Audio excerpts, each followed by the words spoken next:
Good morning Phoolan পাপড়ি আরও একটা নতুন ব্লগে সকলকে স্বাগত। আজকে হচ্ছে আমাদের কালিম্পংয়ের তৃতীয় দিন, আর এখন আমরা রয়েছি হোমস্টেতে। আজকেও যাব কিছু নতুন জায়গায়, আর এখন তো বাজে 6:30। আজকে আমরা যাব সব থেকে এক্সাইটেড আমরা, তার কারণ হচ্ছে আমরা আজকে পালাখোলা হচ্ছে এখানে একটা নদী যেখানে স্নান করা যায়, তার সমস্ত ব্যবস্থা রয়েছে। তো এবারে ছাঙ্গেটা যেহেতু আমাদের ক্যান্সেল হয়েছে, রাস্তা খারাপ আর অনেকটা টাইমের জন্য, তাই এখানকে যে দাদারা আছে তারা বললো যে তোমরা পালাখোলা যাও। পালাখোলাতে খুব সুন্দর একটা নদী আছে যেখানে স্নান করতে পারবে, খুব এনজয় করতে পারবে। তো আমরা এখন রেডি হব সেখানে যাওয়ার জন্য। পালাখোলাতে স্নান টান সেরে তারপর আমরা যাব অন্য জায়গায়।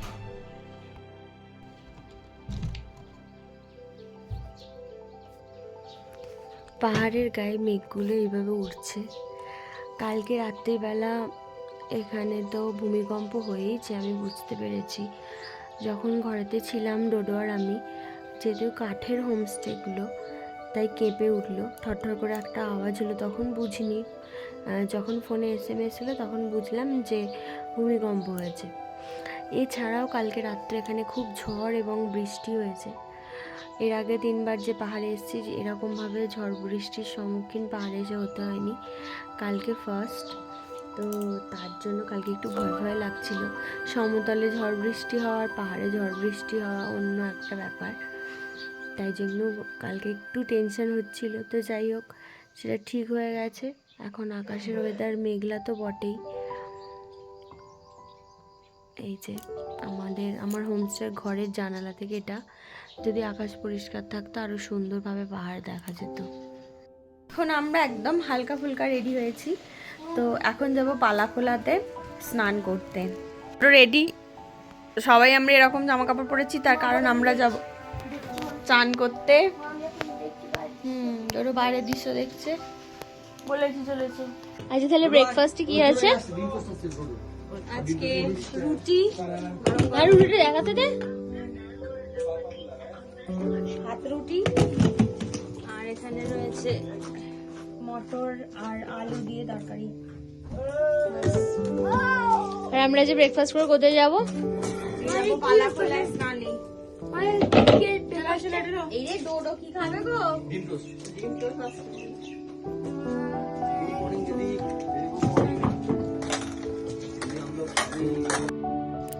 গাড়ি এসে গেছে, আমরা এখান থেকে যাব পালাখোলা, তারপর যাব এর পরের গন্তব্যে, সেটা হচ্ছে শেরপা হেরিটেজ ভিলেজে। সেখানে আমরা আবার 2 দিন থাকবো এবং ওখান থেকে আমরা আবার কিছু সাইট সিইং করবো। এখানে এখন ব্রেকফাস্ট করে তারপর আমরা বেরোবো।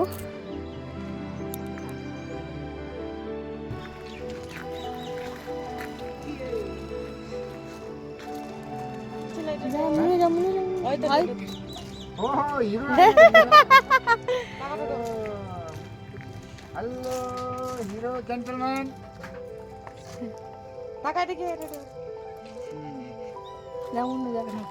আমি তো তুলে দিচ্ছি। আমরা এসেছি এখন একটা ওয়াটারফল দেখতে, যার নাম হচ্ছে কানি ঝোড়া। তো একটু ট্রেক করে নামতে হয়। আমরা এখানে এই রোডটাতে, দাঁড়াও দেখাই, এই যে এই রোডটা দিয়ে এসেছি, এসে এখান দিয়ে ট্রেক করে নামবো আমরা।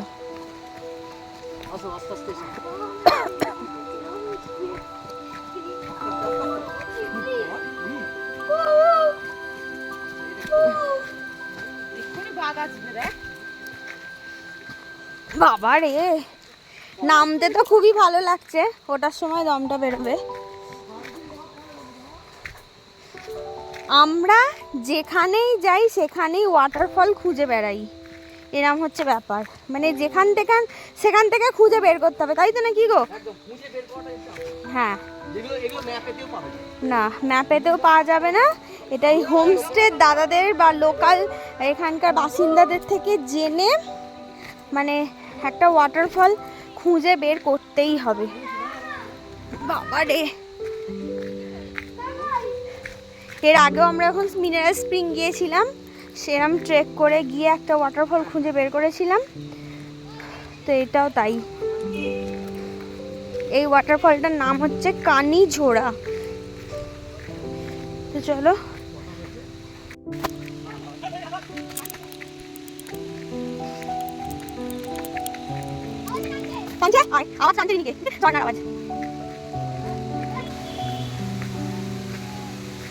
আর আজকে আমরা পালাখোলা গিয়ে স্নান করব বলে একদমই রেডি হয়ে সেরমভাবে বেরোয়নি, সেজে গুজে যাকে বলে, মানে ঘুম থেকে উঠে স্নানের ড্রেস পরেই বলতে গেলে বেরিয়ে পড়েছি প্রত্যেকে।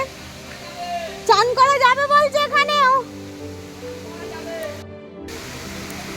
মাঝখানে যাবে না।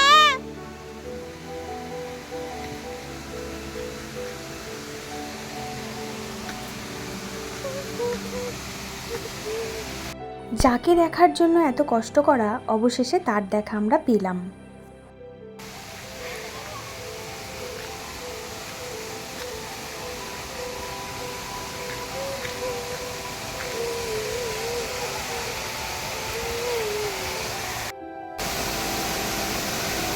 কানি ঝোড়া ওয়াটারফল,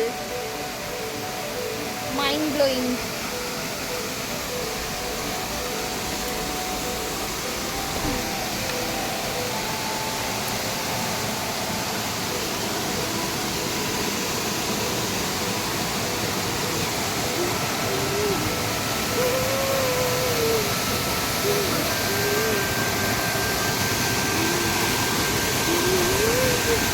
জলটা পুরো কাচের মতো স্বচ্ছ।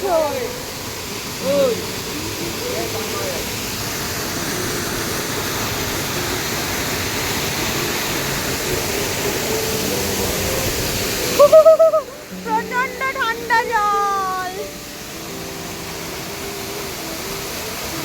বিশাল ঠান্ডা।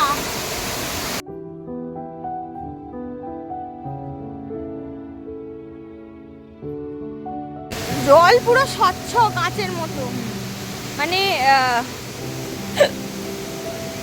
দেখা যাচ্ছে এতটাই স্বচ্ছ যে চিন্তার বাইরে। পাহাড়ি রাস্তায় ট্রেক করে নামা তো খুব সোজা, কিন্তু ওঠা ততটাই কষ্টকর। তাই যা হোক করে কষ্ট করে উঠে এবার আমরা যাচ্ছি পালাখোলাতে। আগেই বলেছি পালাখোলায় আমাদের স্নান করার কথা রয়েছে, তো সেই মতো আমরা সেই সব স্নানের ড্রেস পরেই বেরিয়েছি। পাহাড়ি আঁকাবাঁকা পথ দিয়ে বেশ অনেকটা নিচে নামলে তবে রয়েছে রেলি নদী, এবং সেখানেই রয়েছে চান করার ব্যবস্থা। তার আগে তো ফোনে দেখে নিয়েছি ছবি, তাই আমরা প্রচণ্ড এক্সাইটেড। আর এটা হচ্ছে পালাখোলা ব্রিজ। ব্রিজের গা দিয়ে গাড়ি একদম নিচে নেমে গেল নদীর তীরে, এবং এখানেই আমরা খানিকক্ষণ কাটাবো। এর পাশে কিছু দোকান রয়েছে, সেখানে মোমো, আইসক্রিম বা বিভিন্ন কিছু, এছাড়া ভাত মাংস সেসবও খাওয়ার ব্যবস্থা রয়েছে। কিন্তু স্নানের পর আমরা যাব শেরপা হেরিটেজ ভিলেজে, আর সেখানেই রয়েছে আমাদের দুপুরের লাঞ্চের ব্যবস্থা। তাই আমরা এখানে স্নান টান সেরে সামান্য গরমাগরম মোমো খেয়েই আমরা শেরপা গ্রামের উদ্দেশ্যে রওনা দেব।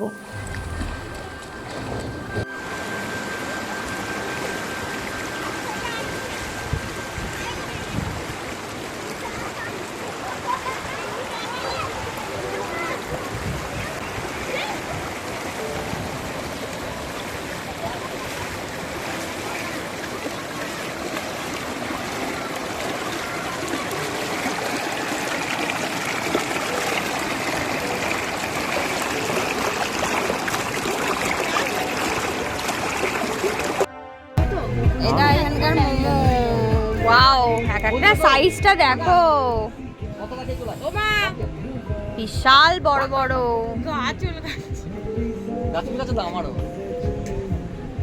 আমার চুলকানি, তোরা ওই জলটা নেমেছিলিস বলে মনে হয়, হতে পারে।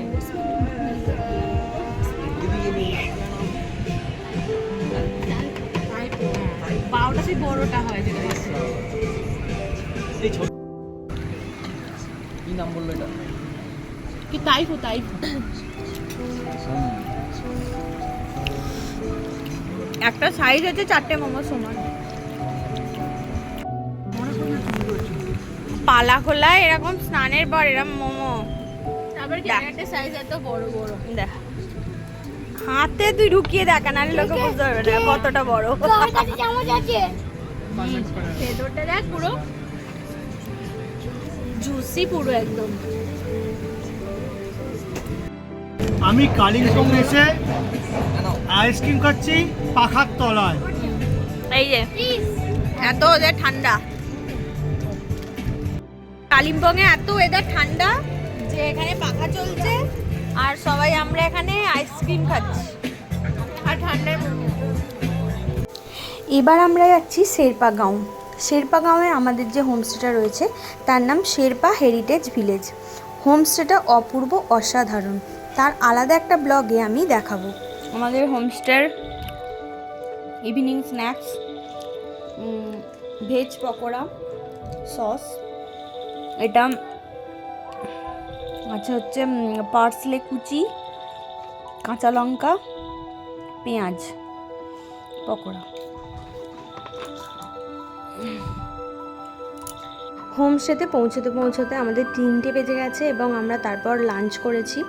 আর সবাই খুব টায়ার্ড ছিলাম, তাই ভিডিও করা হয়নি। লাঞ্চ সেরে সবাই রেস্ট নিয়েছি, খানিকটা ঘুম দিয়ে সন্ধেবেলা আমাদের জন্য পকোড়া আর চা দিয়ে গেছে। এই কাপটাই আমি এতদিন ধরে মিস করছিলাম।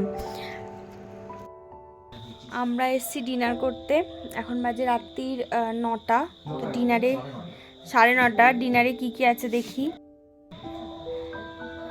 রুটি,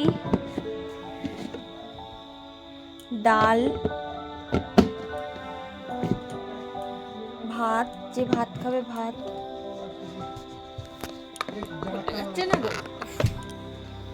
ডিমের কারি রয়েছে, আর এখানে পেঁয়াজ লঙ্কা রয়েছে, জল।